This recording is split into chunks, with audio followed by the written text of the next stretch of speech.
there is a God. And I can make a case for God because entropy exists. If there were no entropy, there could be no God. But even the smallest amount of entropy gives rise to the possibility that God exists.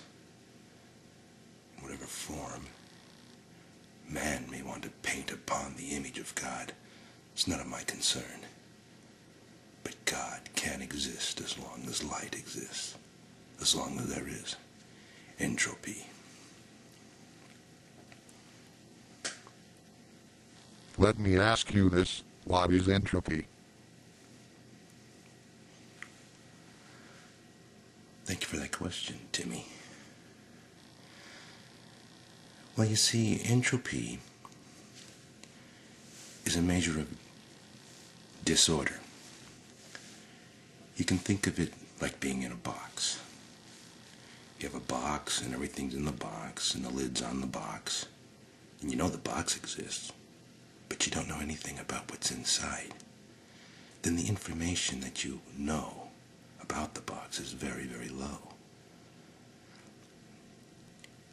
And so entropy is very, very low.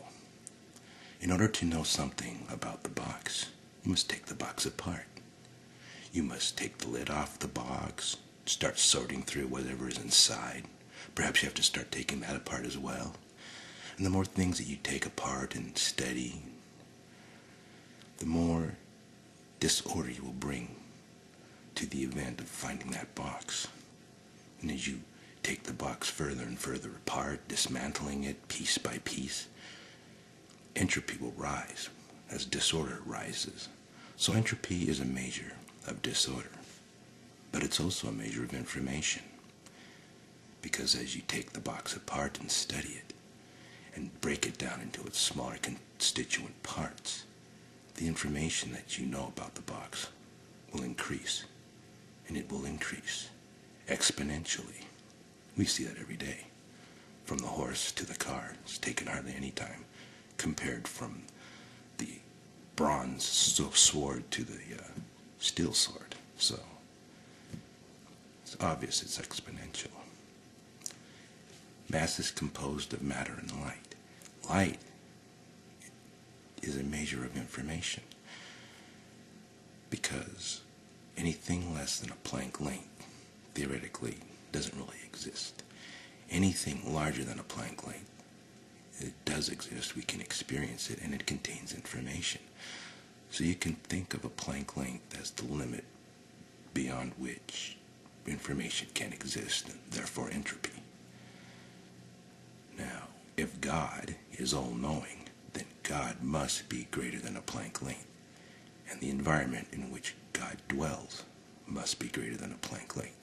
Otherwise, there would be things about God that could not be known, and there would be things that God could not know. So everything must be greater than a Planck length in order for there to be a God.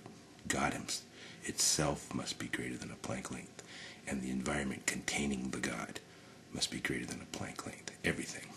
Otherwise, it would not be an all-knowing God.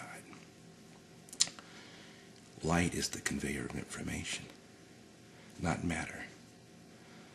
So the environment where this God exists cannot contain any matter. If it does contain matter, it inhibits the flow of light, and therefore darkness, and therefore a diminishing amount of information, which cannot be possible for a all-knowing God to exist. So if there does exist a God, it must exist where there is total light. Total light. It must exist in a universe filled with light and no matter. And God itself must be of pure light and no matter. It must be a universe and a being of pure energy in order for there to be a God. Therefore, it must exist in a dimension other than ours, because our dimension does contain matter. If you compress a dimension, you shrink its one of its spatial movements from like perhaps a three-dimensional universe to a two-dimensional, you're compressing that universe. You're not giving it more room, you're compressing it. You're creating more matter in essence because you're reducing the space, which increases the matter within that area. So God must exist in a dimension that's greater than three dimensions, where mass can expand and become less and less and less. So God must exist in a universe of total energy, total light, and perhaps, I don't know, a very high-dimensional universe, perhaps infinite, I'm not sure. It's definitely greater than three dimensions. And so, Timmy, wherever you are, entropy and God are connected. Light and God are connected. And so we do have light. We see it every day. It's in this universe. We see it. It's not total light. We have matter and light. So the information is not total. As long as there's matter, information cannot be total information. It must be a fractal nature. Some information and some things that just can never be known. But there is light. And as long as there is light, there is a possibility that there is God. There may be some being out there in a higher dimension